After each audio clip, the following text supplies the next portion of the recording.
Muito bem. Então, como eu disse antes que fizéssemos um intervalo, que nós iríamos nos ocupar, então, da obrigação sobre a ótica jurídica, da obrigação sobre um enfoque do direito civil brasileiro. Evidentemente, a primeira coisa que se faz no que diz respeito a este assunto é definir o que vem a ser obrigação sob a ótica do direito. O que é uma obrigação sob a ótica jurídica, não é? Então, fica aqui, ou fica aí, para os senhores, a definição. Obrigação, né, a obrigação sob a ótica jurídica é um vínculo estabelecido entre duas ou mais pessoas em razão de um objeto, seja ele qual for. Este vínculo estabelecido entre elas, né, ele, na verdade, produz um autêntico elo de ligação, nasce entre elas um vínculo de ordem jurídica, que só se desfará por algumas razões que nós teremos oportunidade de estudar, chamados de modos de extinção das obrigações, né?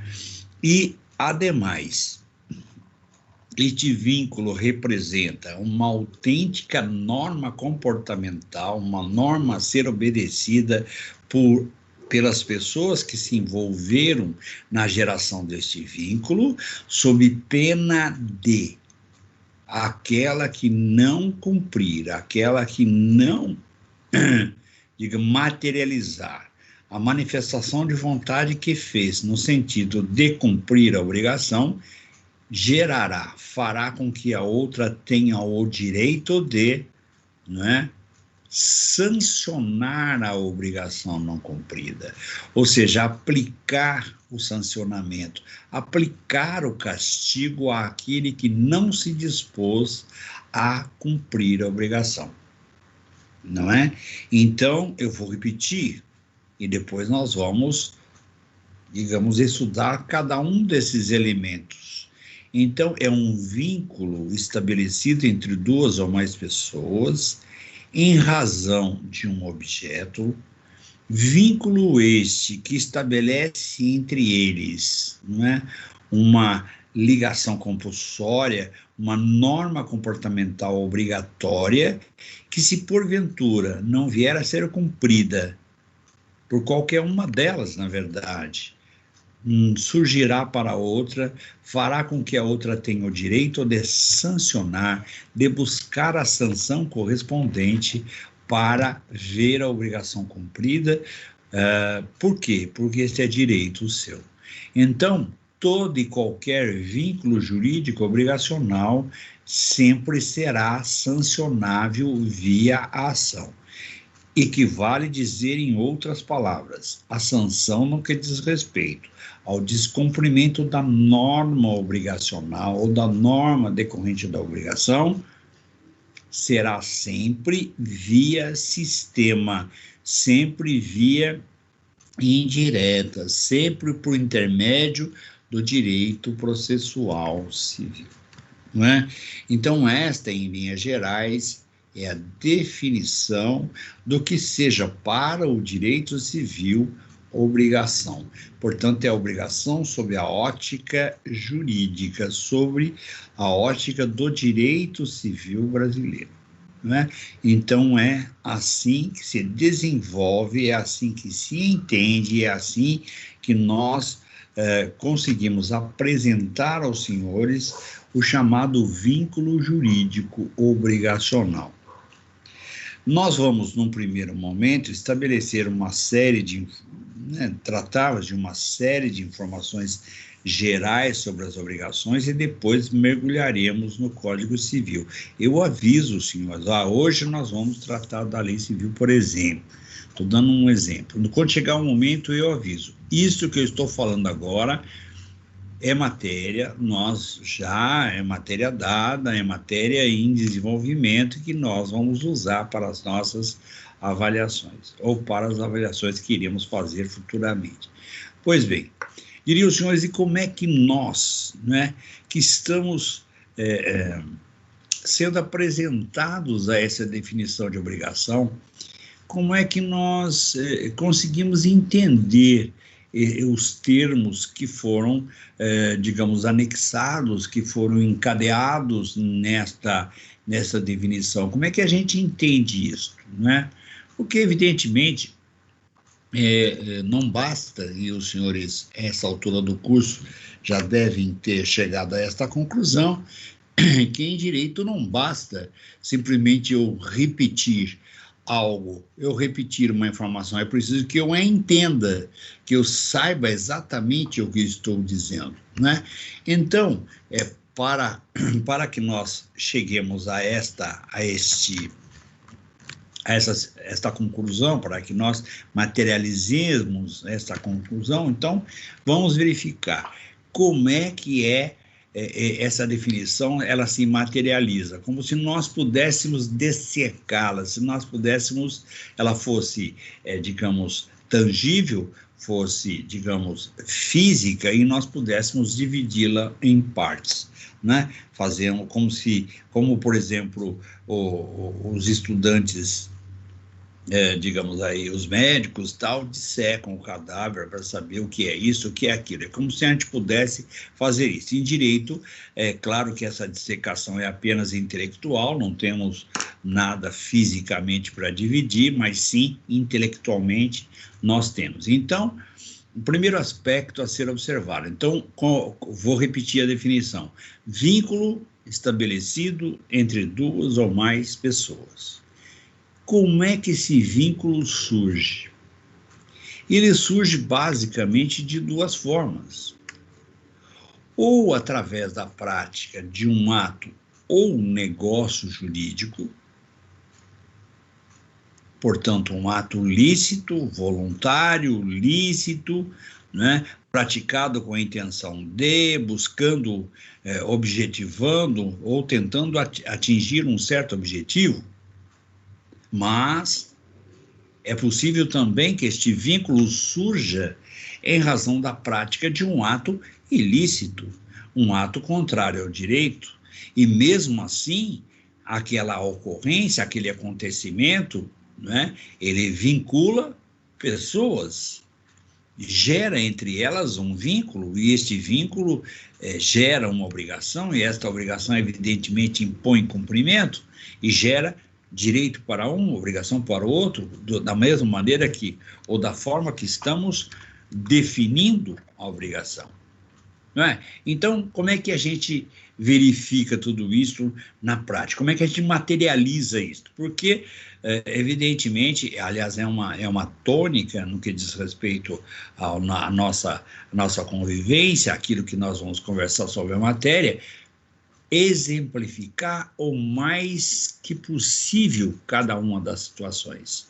Às vezes, nós não guardamos a informação técnica, mas nós guardamos o exemplo, e a partir do exemplo, nós conseguimos idealizar, nós conseguimos explicitar aquela situação jurídica, né? Então, vamos lá. Este vínculo pode ser gerado, pode ser originado pela prática de um ato lícito. Diz assim, eu não lembro mais o que é um ato lícito. Lembra, você, no segundo semestre do primeiro ano do curso, você estudou dos fatos e dos atos jurídicos. Os fatos jurídicos são ocorrências que não dependem da vontade humana, não dependem da interferência humana e produzem consequências jurídicas, não é? Então, você aprendeu tudo isso lá, na parte geral do Código. Então, é possível que determinadas ocorrências produzam consequências e não depende da vontade humana. Vamos lá. Primeiro exemplo de fato jurídico, o nascimento. O nascimento não depende da vontade humana. Você diz, claro, como não, professor? E se o sujeito não fizer, ele não faz aquilo, se não fizer aquilo, a concepção, o resultado do relacionamento entre os seres não é voluntário, não é? Não é voluntário. Então, é verdade que às vezes alguém quer porque quer, né, ter um filho e não consegue. Então, não é voluntário. É algo que a natureza nos impõe, né? Diriam os senhores, mas para isso é preciso relacionar. Sim, tudo bem, mas o resultado é um fato jurídico, não é um ato jurídico, é um fato jurídico. Produz consequências? Se produz, né? Produz desde o momento em que há a concepção até o resultado produzido pela morte, né? As consequências decorrentes da morte. Então, o nascimento é um fato jurídico? Sim. A maioridade civil é um fato jurídico? Também. Depende da vontade? Não. Se dependesse, todos nós ficaríamos por volta dos 18, 20 anos, 21 anos no máximo. Não é assim que funciona? Mas tem jeito? Não tem. Involuntariamente vamos ultrapassar essa barreira, não é? Então, é um fato jurídico? É. Assim como o fato jurídico, né, também é a morte. Nunca vi ninguém que quisesse efetivamente morrer. Até o suicida morre por acidente, né? Não porque quer realmente morrer. Então, tá aí a ideia fundamental, né? Ou pelo menos aí, só para relembrar, dos fatos jurídicos. Existem os fatos jurídicos também advindos da mãe natureza, um furacão, né? A queda de um raio, né? Inundações, e assim sucessivamente. Não depende da vontade humana, tá certo? E mesmo assim podem produzir consequências no mundo do direito. Uma enchente que destrói a propriedade alheia, por exemplo, né? Um raio que destrói aí uma propriedade, da mesma forma, um furacão, enfim, são situações de ordem, a erupção de um vulcão e assim sucessivamente podem ou não produzir consequências jurídicas. Se produzirem, é um fato jurídico. Se não produzirem, é um fato meramente natural, né? Então, simples de entender. Segundo aspecto, ou aspecto relevante, né, da interferência para o surgimento de consequências de ordem jurídica. Então, nós temos os atos jurídicos e os atos negociais jurídicos. O que são atos jurídicos? Os atos praticados de acordo com o direito, buscando uma determinada aquisição de direitos, né? Ou aquisição, ou resguardo, no sentido de proteção, ou transferência, ou modificação ou extinção de direitos. E quando este ato jurídico tem efeitos negociais, tem efeitos patrimoniais, ele é chamado atualmente de negócio jurídico. Atualmente nós vivemos a era dos negócios jurídicos, não é? E todos eles, não é? Todos eles aí, é claro que os fatos jurídicos, não é? Independe da vontade. Os atos e negócios jurídicos são baseados na vontade humana, e a vontade humana, né, requer a famosa capacidade de exercício, que os senhores também já estudaram na parte geral, vinculada à idade, portanto, do nascimento até os 16 somos todos absolutamente incapazes, dos 16 aos 18 nos tornamos relativamente capazes e aos 18 anos cumpridos, portanto, né, completos, nós, em tese, nos tornamos todos capazes da prática de todos os atos e de todos os atos da vida civil, sejam eles de direito, sejam eles obrigacionais. Tudo em tese, porque é possível que alguém aos 18 anos né, em tese capaz em razão da idade, possa se tornar ou possa ser considerado incapaz por razões outras que não a idade, né? A insanidade, desenvolvimento mental incompleto e moléstias e outras questões que possam interferir na incapacidade, portanto, na capacidade de exercício, no desaparecimento dela, né, por questões diferentemente da idade. Muito bem. Seguindo em frente com essa história, então, esse vínculo se dá através da prática de um ato lícito, portanto, de um ato ou negócio jurídico, ou através de um ato ilícito, ou em razão da prática de um ilícito, diriam os senhores. Como é possível um ato ilícito gerar direitos, gerar obrigação? É isso mesmo?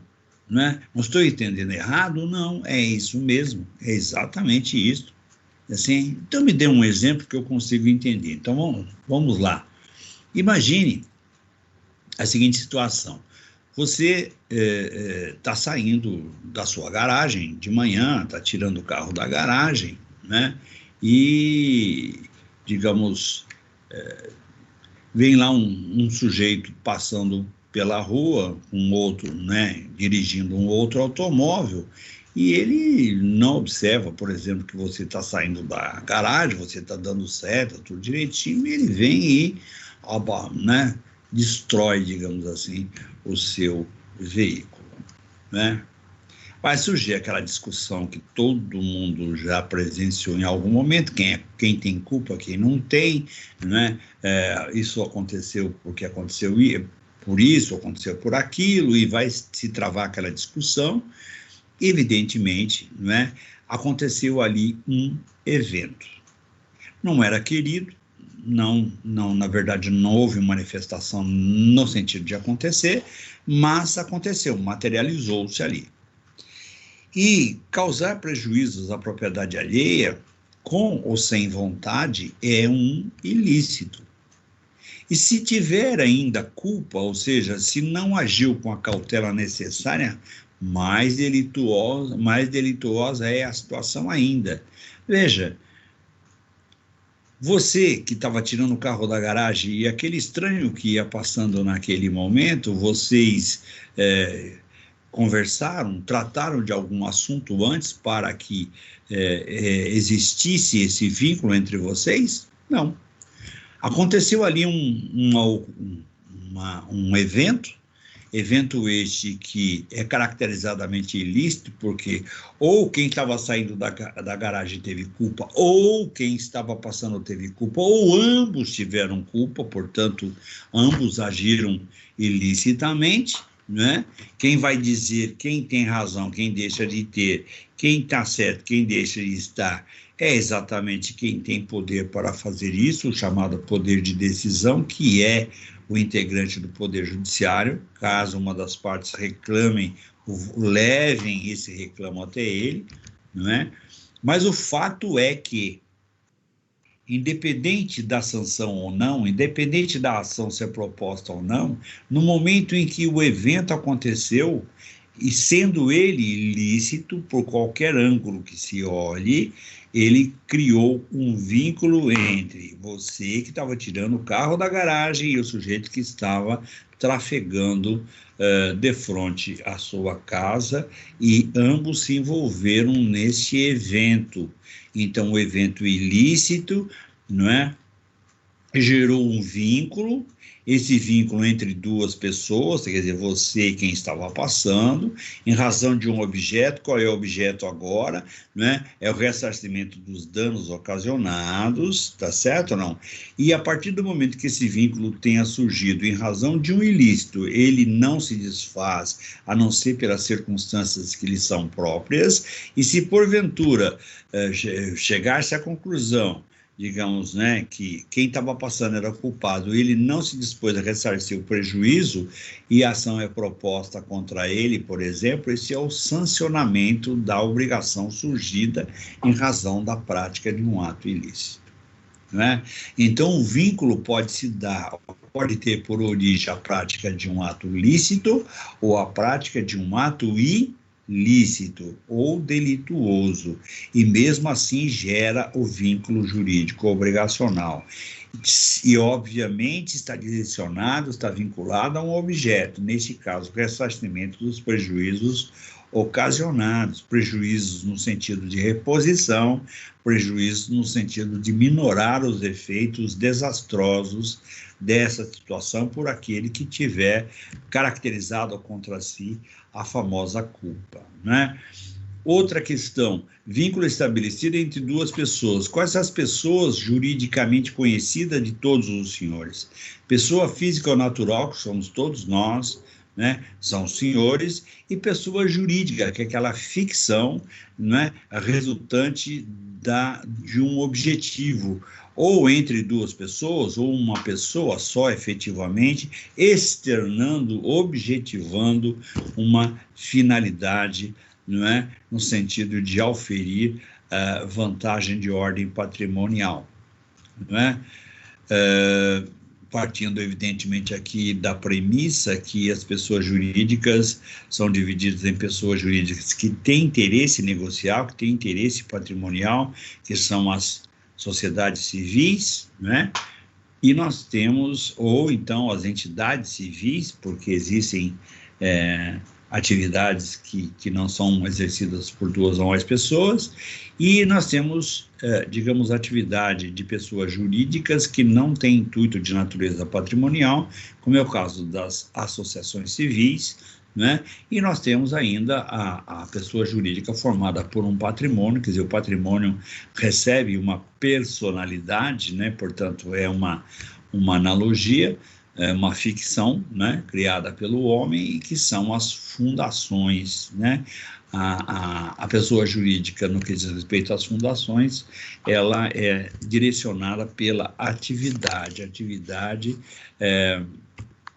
declinada, objetivada pelo fundador, né? Aquele que cria a pessoa jurídica com determinada finalidade ou uma finalidade específica. Pois bem, então, quando eu falo que este vínculo é estabelecido entre duas ou mais pessoas, os senhores entendam entre duas pessoas físicas, entre uma pessoa física e uma jurídica, entre uma jurídica e outra física, entre duas físicas e uma jurídica, entre uma física e duas jurídicas, e assim sucessivamente. Então, estes seres, estes entes, né, sejam pessoas físicas ou naturais, jurídicas ou morais, que integram efetivamente a relação, este vínculo, né, esta relação jurídica obrigacional. O objeto é aquilo que representa, né, digamos, o elo de ligação em termos patrimoniais, né? Então, o que acontece efetivamente? O objeto, por exemplo, no que diz respeito a uma pessoa, é receber tal coisa, e a outra é pagar tal coisa. Este objeto é que fez com que elas se agregassem, se juntassem.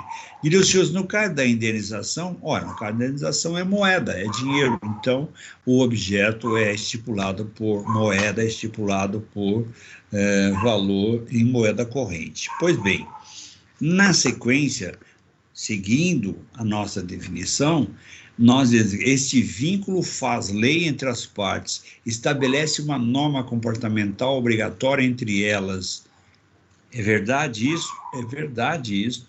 Como é que se chama esta lei? Esta lei se chama lei contratual, né? Esta lei se chama lei de ajuste de vontades.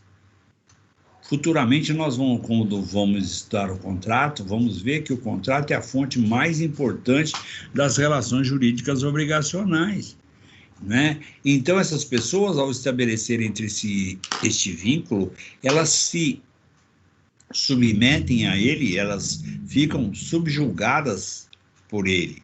Talvez os senhores ainda não tenham ouvido falar, mas ouvirão mais adiante várias vezes, né? Uma expressão latina que indica esta relação, este subjugamento dos seres em relação ao vínculo que eles estabelecem, né? É uma expressão que tem a seguinte conotação: pacta sunt servanda. Então, pacta, do jeito que se escreve, P-A-C-T-A, né? Então, pacta, sunt é S-U-N-T, sunt, servanda. O que isso quer dizer? Aquilo que tratou, aquele vínculo estabelecido por qualquer que seja o motivo, escraviza as pessoas, torna as pessoas servos ou escravas daquilo que trataram. Ninguém é obrigado a tratar, tratou é obrigado a cumprir. Tratou, se subjugou, tratou, trouxe para si a obrigação de cumprir aquilo que prometeu, né? Então, esse é o vínculo. E tem mais: qualquer integrante do vínculo que não cumprir a sua parte no trato, merece, por esta razão, faz surgir, por esta razão, a possibilidade da outra sancioná-la. Diriam os senhores: ora, mas vamos imaginar que alguém deva alguma coisa e outrem tenha o direito de receber. Pois é, aquele que tem o direito de receber tem o direito de receber e tem a obrigação, ao mesmo tempo, de receber. Por quê? Porque para pagar é preciso que alguém receba. Então, o credor, muito embora seja o titular positivo da relação jurídica, ele também tem a parte negativa, ou seja, ele tem que receber ou tem de receber aquilo que avançou da forma e da maneira tratada. Ele também é escravo do pacto, ele também é servo do pacto, ele também está distrito a pacta sunt servanda, não é? Então, diriam os senhores, então, se o A é devedor de B de uma certa importância, só para exemplificar, ele vai pagar e o credor diz que não vai receber, por exemplo, se recusa a receber, o devedor tem medida judicial contra o credor para pagar? É isso mesmo? Sim, é isso mesmo. Da mesma maneira que se o devedor não se dispuser a pagar o que deve ao credor, o credor pode cobrá-lo? Sim. Então, tem direito um, tem direito o outro. O que é direito de um é obrigação do outro, e o que é obrigação do outro é direito do um. E é a recíproca que nós já mencionamos várias vezes. Então, esta imposição, digamos assim, de obrigatoriedade no cumprimento da obrigação se chama sanção. Então, a sanção é o apenamento, é a pena que se impõe àquele que não cumpre a sua parte no trato, aquele que não cumpre o que está distrito, o que não cumpre aquilo, aquela situação da qual se tornou servo, da qual se tornou devedor. Então, notem os senhores que a definição da obrigação, ela pode ser perfeitamente materializada, né? Então, a definição por si se explica através dos elementos que a compõem, através da decomposição de tudo isso. Então, quando falarem para os senhores a respeito de uma relação jurídica obrigacional, entendam que é uma relação estabelecida entre duas ou mais pessoas, quer sejam físicas ou jurídicas, em razão de um ato lícito ou ilícito, não é?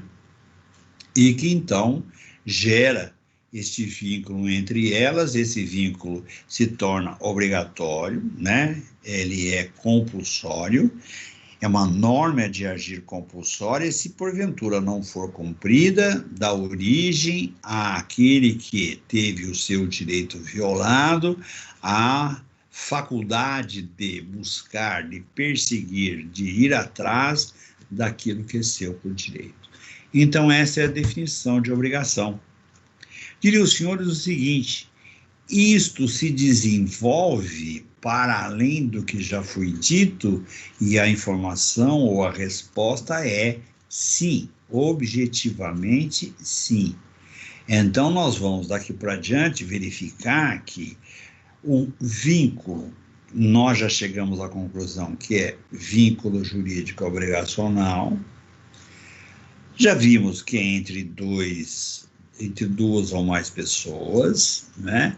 Já vimos que isso tem um objeto, né? Porque o objeto é o que faz, é o que desperta, é o que faz com que haja o interesse, e o interesse é que faz gerar o vínculo, e assim nós temos um ciclo vicioso, interesse gerando o vínculo e assim sucessivamente. Então nós temos, na verdade, aí a definição, e agora nós vamos partir, né, para cada um dos elementos da definição, e os senhores verão que todos os elementos têm razão de ser, todos eles podem ser materializados, né? Então, vamos repetir, já falamos que o vínculo pode ser através de ato lícito ou através de ato ilícito. Então, isso está, né? O ato lícito são os atos de negócios jurídicos e os ilícitos são os delitos civis. Isso numa expressão lato sensu, no sentido amplo, porque nós temos o delito, nós temos o quase delito, né?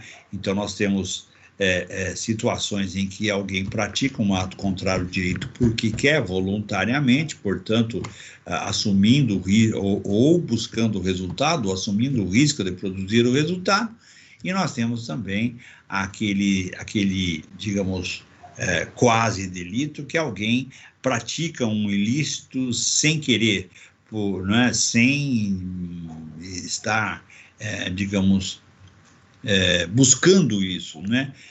Digamos, não agiu da maneira cautelosa e o resultado se materializou, mas não era isso que se queria. Então, a questão culposa e a questão, digamos, dolosa da prática dos ilícitos. Pois bem, seguir em frente, estudando toda essa estrutura obrigacional, digamos, merece uma observação mais acurada e detalhada a questão dos sujeitos, né? E os senhores, por quê? Porque não existe relação jurídica obrigacional que não tenha sujeitos, né? Para que a obrigação jurídica ou relacionamento obrigacional exista, é preciso que existam os sujeitos da relação, as pessoas que estabelecem esta relação, querem razão de ilícito, querem razão de ilícito. Então, como é que chamam essas pessoas, sejam elas físicas, sejam elas jurídicas, sejam jurídicas de um lado, física do outro, físicas e outras físicas, e jurídicas, e assim, ou jurídicas, físicas, ou do outro lado uma pessoa física, pouco importa qual seja digamos, a estrutura em termos de sujeito. Todos eles são sujeitos da relação jurídica obrigacional. E aí nós temos que fazer uma distinção entre o sujeito ativo da relação e o sujeito passivo dessa relação. Diria os senhores, como é que é exatamente entendido essa questão de ativo e passivo, né, da relação jurídica obrigacional? Ora, aquele sujeito que tem a expectativa positiva decorrente da relação jurídica obrigacional, né, ele é chamado de sujeito ativo ou credor. Eu já exemplifico. Aquele que tem expectativa negativa em relação, ou no que diz respeito à relação jurídica obrigacional, é chamado de sujeito passivo ou devedor. Então, em toda relação jurídica obrigacional, nós temos um credor e um devedor, é isso mesmo? Sim. E nós temos objetivos positivos dos dois lados e negativos dos dois lados? Sim. Como assim, diriam os senhores? Ora, eu já disse e repeti várias vezes, todo aquele que tem direito tem obrigação, todo aquele que tem obrigação tem direito, portanto, há uma recíproca, o que é direito de uma obrigação do outro, e a recíproca é verdadeira. Então, o que acontece na prática é que ambos têm direitos e ambos tem obrigação. O que, na verdade, estabelece quem é sujeito passivo, quem é sujeito ativo, é a expectativa em relação ao objeto, não é? Ao objeto. Então, vamos exemplificar. Vamos pegar uma situação que todos os senhores conhecem. Vamos imaginar o seguinte: o A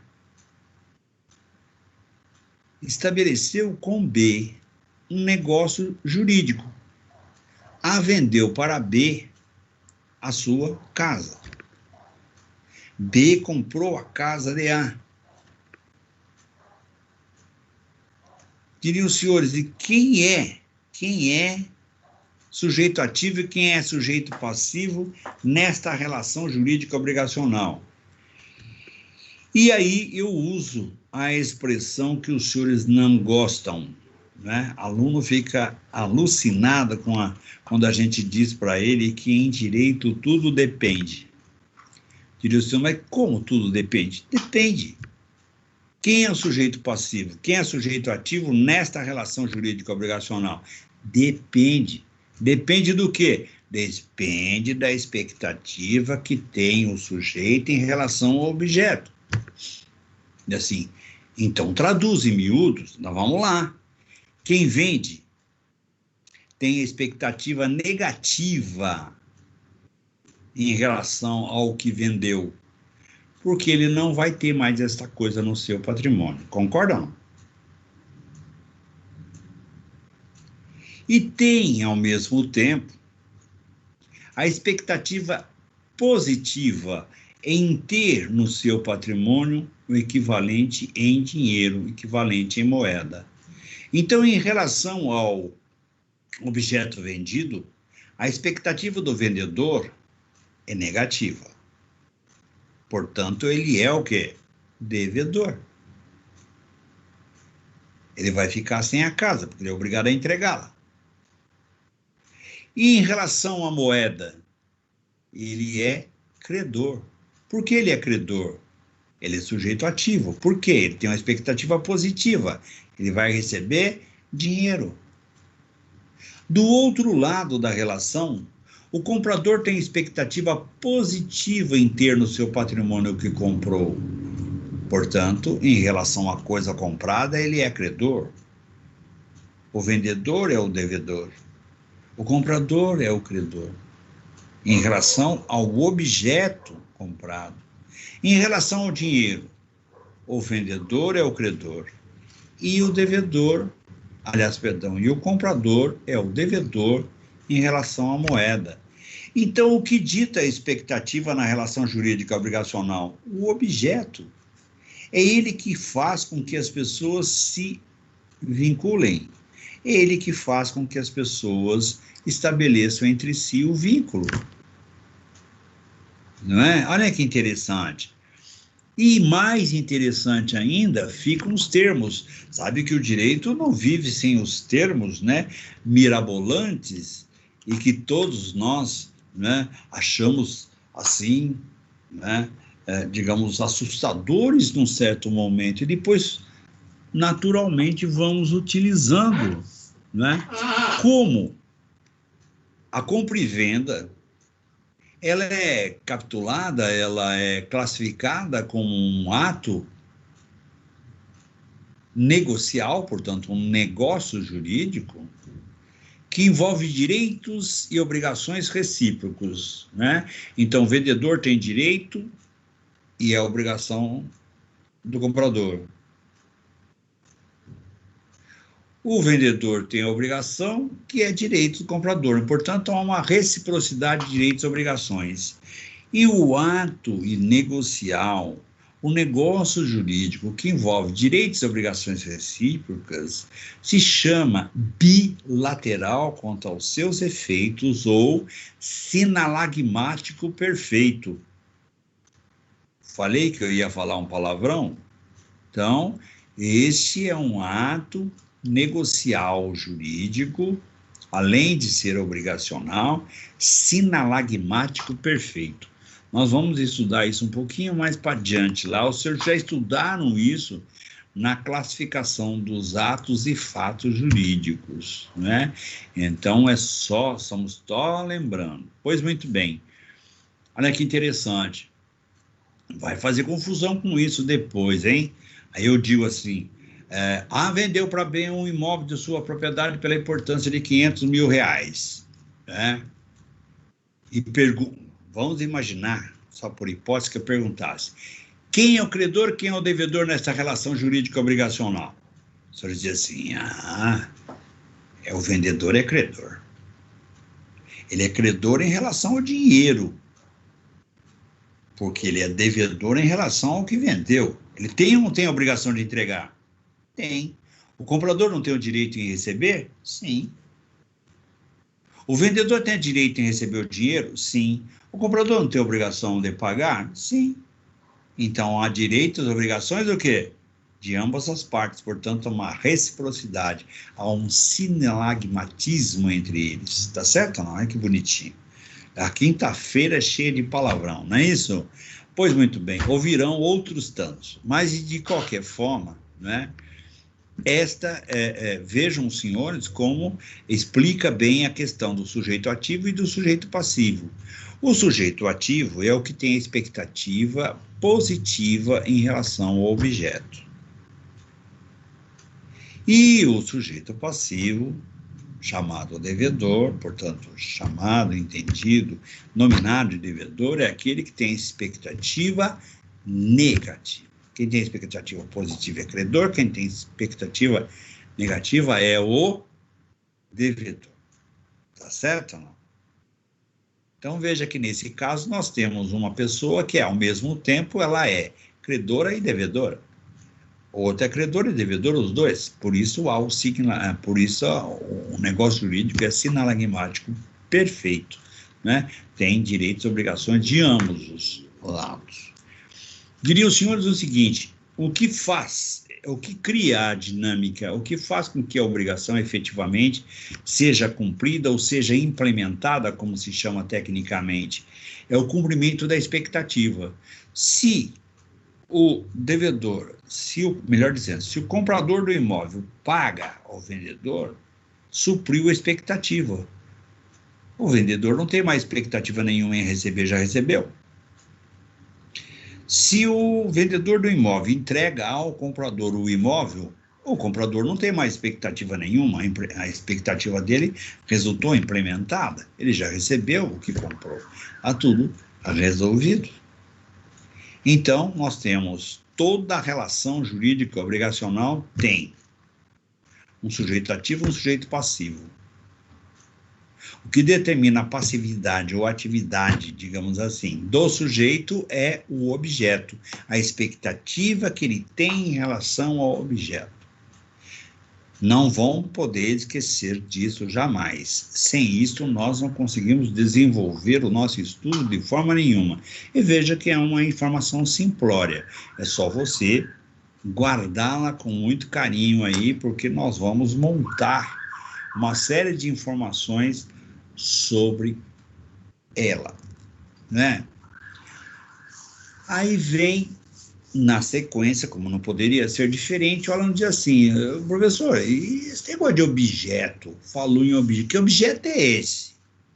Objeto é aquilo que determinou com que as partes manifestassem vontade, que as partes, portanto, se relacionassem. Né? Que objeto é este? Né? Os senhores já tiveram a oportunidade de estudar com o professor de civil lá, no andamento da parte geral do direito civil, a classificação geral das coisas. As coisas são classificáveis em coisas corpóreas e incorpóreas. Coisas públicas, coisas particulares, né? E aí vem as coisas são classificáveis ou tem uma subclassificação, né? As coisas fungíveis, infungíveis, divisíveis, indivisíveis, consumíveis, inconsumíveis, não é? Coisas simples, coisas compostas, coisas singulares, coisas universais, né? Aí depois, lá no final, vem lá as famosas coisas acessórias, subdivide benfeitorias necessárias, úteis, voluptuárias, e vai por aí afora, né? Então, toda aquela classe, tudo aquilo que foi estudado em termos de coisas, nós trazemos agora para o mundo obrigacional, porque é aquelas mesmas coisas que fazem com que as pessoas criem entre si um certo dinamismo, não é? Elas criam entre si a famosa interação, elas se interrelacionam, não é? Essa é a ideia fundamental, não é? Mais uma informação para ser acoplada à questão dos sujeitos, né? Diriam os senhores o seguinte, e que informação seria esta? A informação é a seguinte, nem sempre, né, aliás, o comum, né, o ordinário seria a relação ser estabelecida assim, de um lado, uma pessoa, quer seja física ou jurídica, do outro lado, né, uma outra pessoa, quer seja física ou jurídica. Então, a regra, digamos, a normalidade, a situação ordinária, a situação comum, é que nós tenhamos um sujeito ativo, no polo ativo da obrigação, nós tenhamos um sujeito só, uma pessoa só, uma individualidade. E no polo passivo, uma individualidade também. Se isto acontecer, nós estamos diante de uma relação jurídica obrigacional, classificável quanto aos sujeitos, como simples, porque é de um para um. Se é uma física para uma física, simples. Se é uma jurídica para uma outra jurídica, simples. Se é uma física para a jurídica, simples. Tá certo? Se é uma jurídica para uma pessoa física, simples também. Num polo, temos um sujeito só, uma pessoa só. No outro polo, temos uma pessoa só. Relação jurídica obrigacional classificável quanto aos sujeitos como sendo simples. Simples. Né? Ótimo. Diriam os senhores, poderia ser sempre assim, mas não é. E se não é, nós temos também de considerar, temos também de aprender, temos também de estudar, né, a multiplicidade de sujeitos. Por quê? Porque é possível que duas pessoas físicas ou jurídicas estabeleçam um vínculo com uma outra pessoa física. Eu posso ter o contrário, eu posso ter uma pessoa física estabelecendo um vínculo com duas pessoas jurídicas, não é? E eu posso ter ainda algo mais complexo. Eu posso ter duas pessoas físicas estabelecendo um relacionamento com duas pessoas jurídicas. Eu posso ter uma física e uma jurídica estabelecendo um vínculo com outra física e outra jurídica, e assim nós temos o quê? Nós temos uma multiplicidade de sujeitos aí nessa história, né? Então, o que eu tenho, na verdade, uma pluralidade de sujeitos. E a sujeição desses seres está vinculada à expectativa. Aqueles que têm expectativa negativa são devedores, os que têm expectativa positiva são credores, né? Diriam os senhores, mas não é difícil de entender. Não, não é. Só que tem mais uma informação acrescida para você guardar e não se esquecer jamais. Quando eu tenho num dos polos da relação jurídica obrigacional uma pessoa só, ela age no estrito interesse e exclusivo dela. Ela não tem vínculo com ninguém no mesmo polo. Ela tem vínculo no polo contrário, mas no mesmo polo ela não tem. Então, por exemplo, o A empresta para B e C um certo valor em dinheiro. Expectativa de A receber o que é seu de volta. Quem tem o direito em receber de volta? Só ele. A expectativa é de uma pessoa só dele, individualidade. Do outro lado, B e C tomarem emprestado o dinheiro. Quem tem a expectativa negativa em devolver o dinheiro? B e C. Já são, a vontade está vinculada a duas pessoas, não é? Então, a expectativa negativa é de B e C. A expectativa foi positiva um dia, também dos dois, quando eles receberam o dinheiro para gastar como se seu fora, como se deles fora.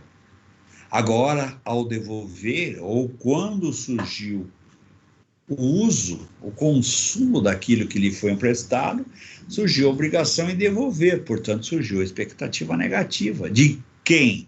De ambos, de B e de C. A é um sujeito único, portanto, expectativa única. Diriam os senhores, e onde se quer chegar com essa conversa? Não é? É o seguinte, os senhores dão de notar que onde existe, ou no polo da relação jurídica obrigacional em que exista duas ou mais pessoas, elas têm entre elas uma relação jurídica obrigacional também, além daquelas que elas têm com outra pessoa, portanto, para fora, elas têm uma relação jurídica obrigacional interna, diz assim, eu não entendi, então vamos lá. O A emprestou para B e C uma certa importância em dinheiro. Como é que essa situação ela ocorreu na prática? O B falou para o C, a gente está precisando de dinheiro, cara, e eu não tenho, você também não. O A tem, e ele empresta. Aí, ao que o C responde, então, descobrimos a solução. Vamos falar com o A e pegar dinheiro emprestado dele. Os senhores concordam que antes de B e C se relacionarem, estabelecer a relação jurídica obrigacional com o A, eles já estabeleceram entre si uma relação jurídica obrigacional de um lado só, quer dizer, eles convencionaram, eles ajustaram, eles chegaram à conclusão de que juntos iriam até A e pegariam o dinheiro. Quando eles fazem esse ajuste, né, eles criam entre eles uma obrigação. Por quê? Porque tanto tem a obrigação de pagar B, quanto tem a obrigação de pagar C, não é isso? Os dois receberam dinheiro emprestado, os dois têm a obrigação de pagar. Então, quando isto acontece, nós temos uma relação jurídica obrigacional extrínseca ou externa, formada entre A de um lado, B e C do outro. Esta relação jurídica obrigacional é extrínseca ou é externa. E a relação entre B e C do nosso exemplo se chama relação jurídica obrigacional intrínseca ou interna.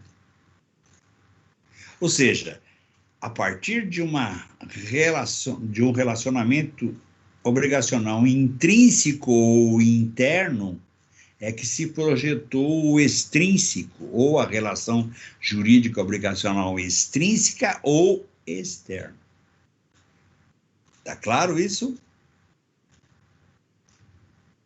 Então, esta é a hipótese a respeito da pluralidade dos sujeitos. Então, quando numa relação jurídica obrigacional existir a pluralidade de sujeitos, quer no polo ativo, quer no passivo, quer em ambos nós temos sempre duas relações jurídicas obrigacionais a serem observadas. A relação jurídica obrigacional extrínseca ou externa e a relação jurídica obrigacional intrínseca ou interna. Sempre, diriam os senhores, sempre. Futuramente nós estudaremos como é que fica, ou de que maneira se nós possamos entender a relação jurídica obrigacional intrínseca ou interna. Sim. De que forma ela se desenvolve? Nós estudaremos ela. Estudaremos a extrínseca também, a extrínseca e intrínseca. No momento em que nós desenvolvemos o nosso estudo, eu vou, na própria disposição da lei civil, vou mostrando aos senhores, olha aqui, nós temos a relação jurídica obrigacional extrínseca, intrínseca, e assim sucessivamente. Isto que eu estou falando hoje para os senhores, eu estou, na verdade, fazendo uma introdução da matéria, em termos de informação, já é matéria, mas é a base fundamental para que nós consigamos desenvolver o nosso estudo. Então, nós temos uma relação jurídica obrigacional quanto ao sujeito classificável como simples, quando eu tenho no polo ativo uma individualidade, no polo passivo outra individualidade, né? Muito bem. Depois nós temos a pluralidade. A pluralidade pode ser num polo só, pode ser nos dois polos. Quando é num polo só, né, nós temos digamos aqui, nós temos a singularidade ou simplicidade num polo e a pluralidade no outro.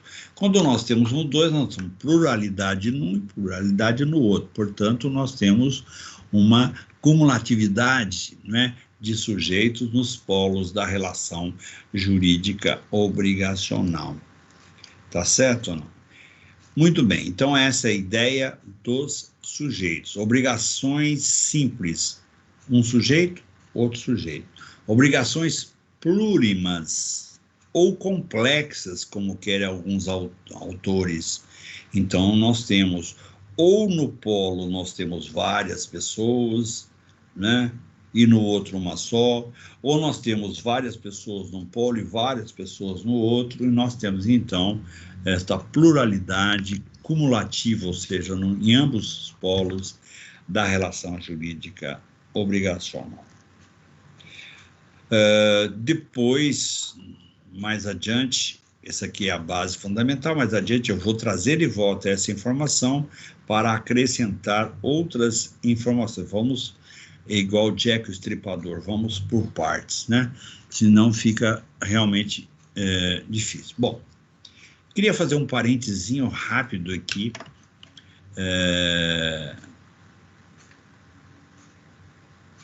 de pedir aos senhores que me ouvem neste momento, e a minha telinha aqui me indica apenas 8 de uma sala, seguramente, que tem aí por volta de 90 a 100 alunos, né? Que os senhores chamassem, no bom sentido, a atenção dos colegas, né? Que direito é uma montagem lógica e sequencial, como se fosse a construção de uma casa de tijolinhos ou de blocos, se preferirem. Eles são todos assentados, não é? Equilibradamente, longitudinal e também no sentido vertical, né? E são devidamente, digamos, amarrados, entrelaçados de uma forma que depois sustentam a parede. E direito, intelectualmente, é mais ou menos isso. Portanto, as informações que ficarem no vazio, que não forem absorvidas, que não forem guardadas, depois não servirão para juntar os tijolos, né? Não vai dar para entrelaçar em termos de informação. Então, eu gostaria que os senhores fizessem a gente chamar a atenção dos colegas que venham para a aula, que digamos, que prestigiem a aula, porque senão depois encontrarão grande dificuldade, principalmente nessa matéria recheada de informações como é. Então, uma aula perdida fará com que gere uma dificuldade considerável. Aí alguém poderia estar pensando o seguinte: bom, nós estamos aqui exatamente para isso. Sim, eu tenho que contar com os senhores para propagar essa chamada de atenção no bom sentido aos demais, sei lá, X colegas que já se cansaram de alguma forma e já se foram, e nós temos aí apenas e tão somente 8. Outra coisa que eu não disse ainda, e vou dizer aos senhores: eu tenho condições técnicas de aferir presença aqui pela plataforma, e eu tenho por hábito lançar faltas, né? Existem duas formas na vida de aprendermos: pelo amor ou pela dor. Se não for de um jeito, vai ser do outro, né? Isso não é uma ameaça, é só uma constatação. Então, se você não cumpre a sua obrigação de aluno, não está presente, eu posso sancioná-lo, e uma das formas de sancionar é lhe creditar a ausência. E a ausência, como os senhores sabem, se atingir um certo percentual, implica em reprovação, mesmo que você tenha tirado 10 nas provas, né? Não vamos nos esquecer disso, e isso é direito meu e obrigação dos senhores. Então, vamos acertar essa relação jurídica obrigacional. A chamada de atenção não é para os senhores que estão presentes, mas para que os senhores ajudem os próprios colegas e que eles tenham consciência disso, né? Já deveriam ter, porque são todos adultos, mas, já que não tem, vamos expor a sanção. Aí, pela sanção, vai, né? Muito bem, então nós temos aí a pluralidade de sujeitos, a singularidade dos sujeitos e a pluralidade dos sujeitos, né? O que faz, o que determina, né, a interação desses sujeitos, voltando ao assunto? O que determina a interação é exatamente a expectativa em relação ao objeto. Assim, eu não entendi muito bem isso. Então, vamos fazer um parentezinho para você entender, ou pelo menos para tentar fazer com que haja um entendimento nesse sentido e permaneça aí.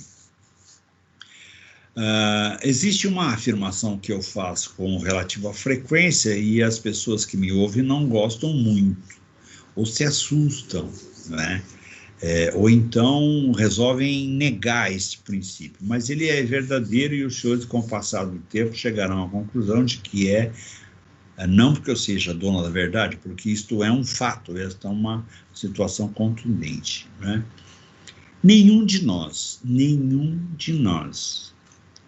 nenhuma pessoa faz nada por nada. Nós só dinamizamos os nossos atos em razão do interesse.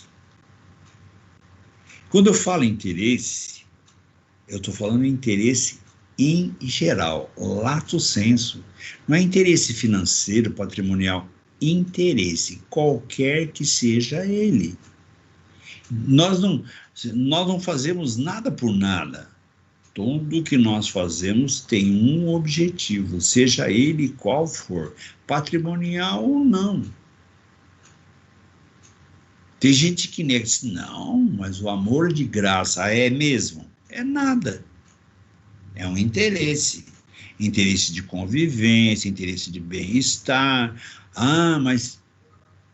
Bom, se tiver interesse patrimonial também, ótimo, né? Se não tiver, fica, evidentemente, no interesse, mas é interesse. Os amigos não têm interesse, na amizade não tem interesse. É claro que tem. Você tem interesse em ter um amigo, por quê? Você tem alguém com quem conversar, você tem alguém com quem se relacionar, você tem alguém com quem dividir as agruras da vida, ou não? Como é que não tem interesse? É claro que tem interesse. Tudo na vida tem interesse. E aqui, quando nós falamos do mundo obrigacional, estamos falando de interesse. Interesse gera expectativa, né? Quem não tem interesse não tem expectativa nenhuma. Não é verdade? Então, o sujeito, por exemplo, não tem interesse nenhum, né? Então, não vai ter expectativa nenhuma, nem positiva, nem negativa, e assim sucessivamente, né? Então, essa é a ideia a respeito do porquê as pessoas se relacionam. As pessoas saem da inércia e geram dinâmica, vão atrás daquilo que satisfaz as suas necessidades, sejam elas primárias, como alimentação, vestuário e habitação, sejam elas secundárias, como todas as outras que nós conhecemos, não é? Então, nós saímos do lugar comum, nós só vamos atrás de alguma coisa quando esta coisa nos interessa, de uma forma patrimonial ou não. Então, sem ilusão, sem hipocrisia, isso não tem interesse nenhum. É claro que tem interesse, tudo que nós fazemos é interessado. Digo, eu não sabia que era tão interesseiro assim. Pois é, mas é. Porque se assim não for, nós não vamos a lugar nenhum. Quando o senhor tem interesse em passear, ir num determinado lugar, não vão. Não é assim? Não quero ir, não vou. Quer dizer, não tenho interesse em ir, não vou. Só vou se tiver interessado. Bom, estou frisando isto porque todas as vezes que falamos em interesse, alguém lembra em dinheiro, alguém lembra nisso, lembra daquilo, e nem sempre o objeto é moeda, né? Os interesses são difusos, são vários, enfim, existem várias modalidades de interesse. Muito bem. Uma outra questão fundamental, né? Os senhores vão ler assuntos relativos a obrigações e se deparam com a seguinte expressão: fulano de tal implementou a obrigação, né? Implementou a obrigação, né? Aí vem o outro autor e diz: fulano, que era devedor de Beltrano, prestou a obrigação, né? Realizou a prestação. Você diz, mas eu não sabia nem que ele tinha um carnê nas Casas Bahia para pagar a prestação. Que negócio é esse? O prestar aqui, a prestação a que se refere os autores de essa terminologia, quer dizer o implemento da expectativa. Então, implementar a expectativa é o quê? Prestar a obrigação, cumprir a prestação, realizar a prestação, implementar a expectativa. Então, imagine a seguinte situação: o A tem um crédito com relação a B. B pagou a A. Então, B implementou a obrigação. B prestou a obrigação. B pagou o que devia. B quitou a obrigação que tinha. Essas expressões são todas sinônimas e todas representam aquilo que os autores chamam de prestar.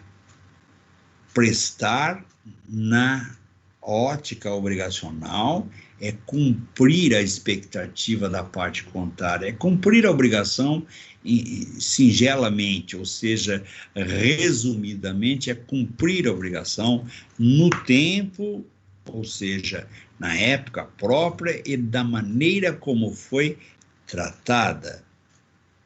Isso é extremamente importante lembrar-se disto, porque daqui a pouco eu vou dizer que o credor não é obrigado a receber coisa diversa e nem fora do tempo avançado, e é verdade.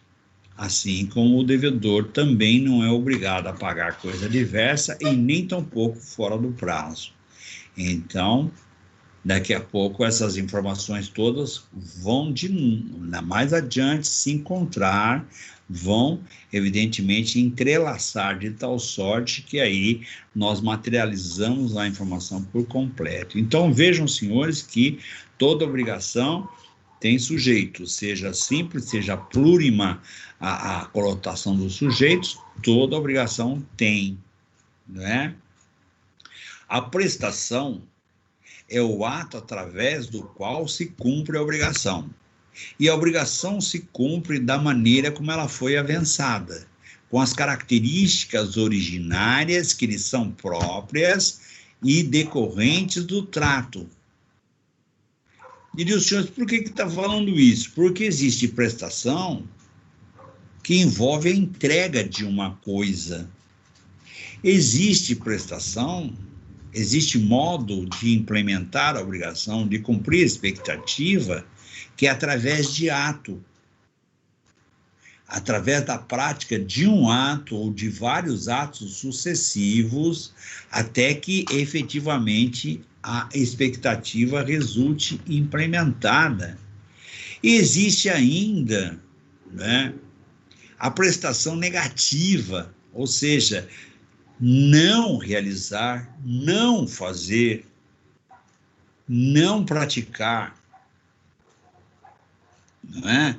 Então, vamos exemplificar, para a gente ter a ideia daquilo que eu estou dizendo.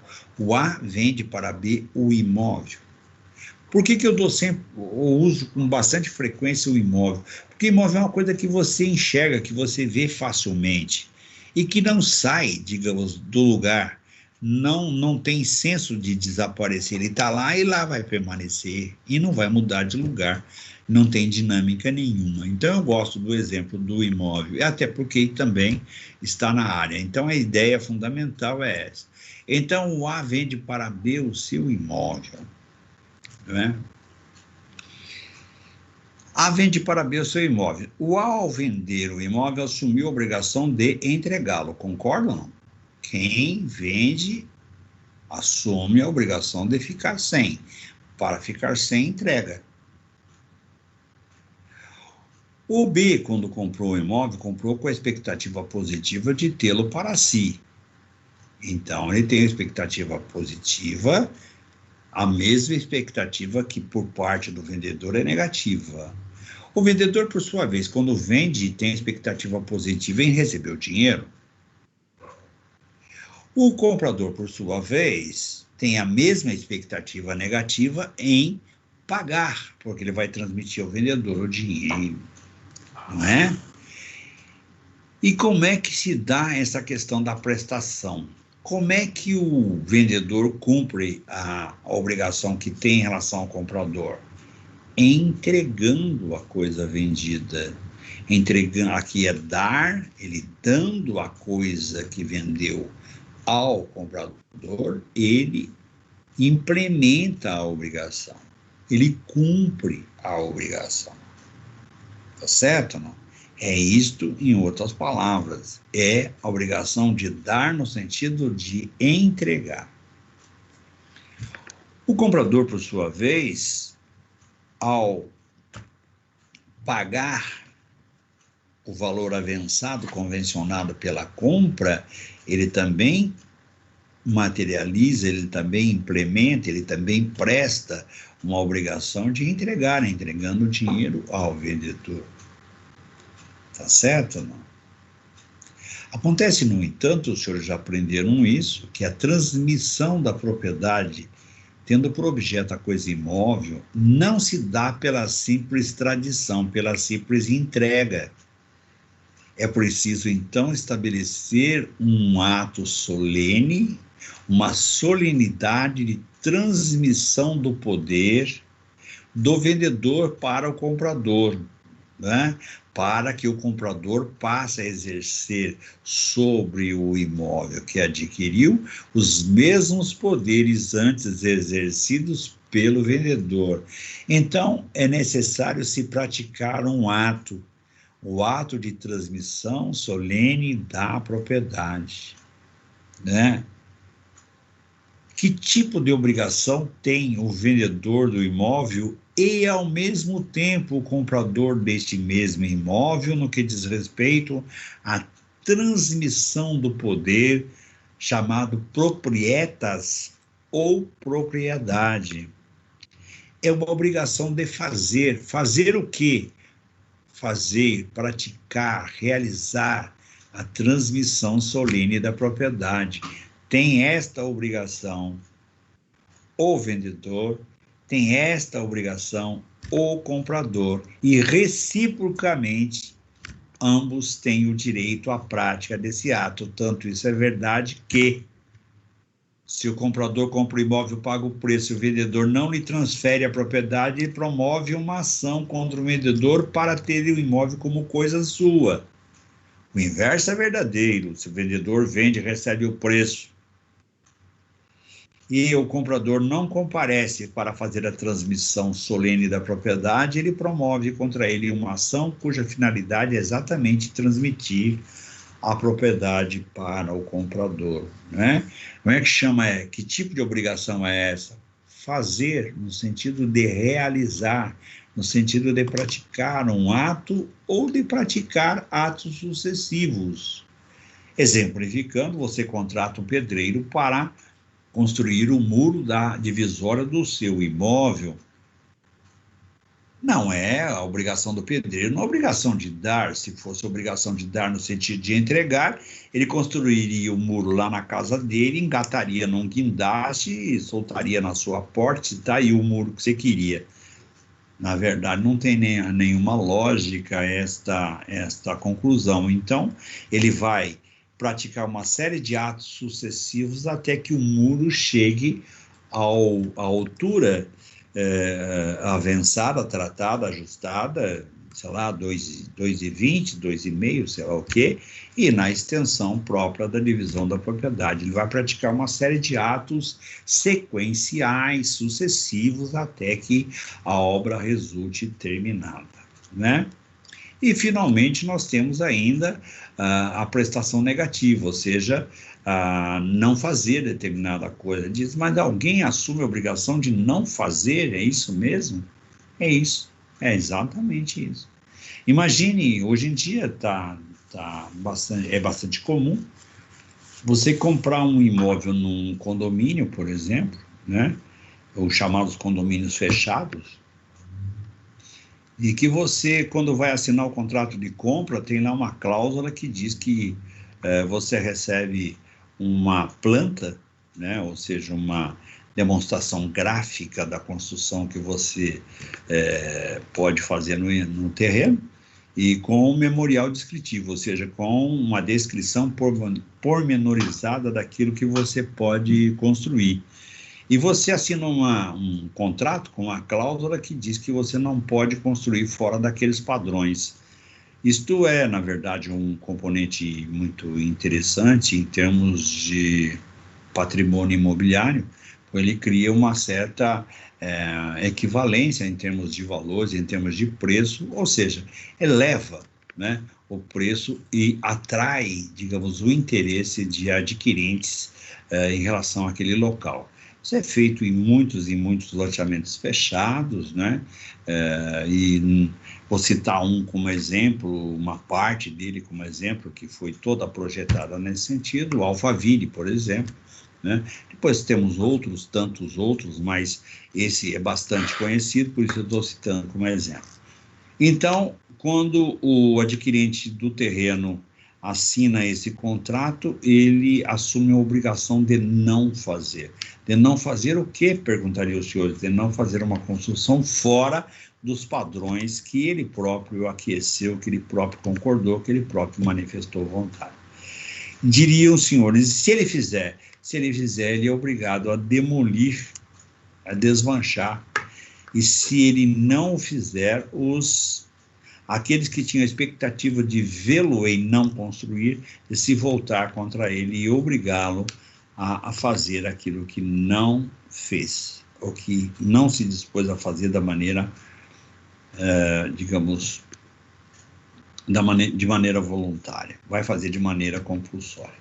Pois bem, é o que tínhamos para hoje. Na próxima quinta-feira damos seguimento, né? e espero que já na próxima quinta-feira nós consigamos já dar uma olhada na lei civil, mas, na verdade, o que acontece efetivamente é que nós provavelmente vamos ficar umas 2 aulas, 3 aulas, estabelecendo uma série de informações até encaixarmos isso na lei civil. Uma boa noite a todos os senhores, obrigado pela paciência e pela presença também, e estendo o convite aos colegas para que futuramente eles não se sintam traídos, né? Dizendo, olha, o professor é meio casca, né? Ele incomoda todo mundo, porque na verdade acontece o seguinte: